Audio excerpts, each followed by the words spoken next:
Gollandskiy atirgullaringiz nechi pul? 18 ming. 10 mingdan olaman. Yo'q, o'zini narxi ham.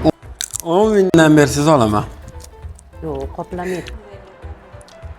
10 mingdan bersangiz olaman. Yo'q, o'zini narxi ham bor. Ha, bo'pti, mayli, xayr. Bo'ldi. 8 ming. Bo'ldi. Assalomu alaykum. Opa, yaxshimisiz? Vaalaykum Sog'ligingiz yaxshimi? Opajon, gollandskiy atirgullaringiz nechi puldan? 100 ming. Opa, 18 ming edi-yu. 100 ming. Opa, jicha tushirib bering. Hech bo'lmasa 80 ming qilib bering. 80 Bo'lishi 100. Opa, kattaroq bu keta olaman-da. 70 mingdan qilib bersangiz ko'pgina ol. Yo'q, 100 ming deyapman. Ha, nimami? Haligi 90 dan oling. Hech bo'lmasa 120 ming. mayli. 10 to'g'ri bering.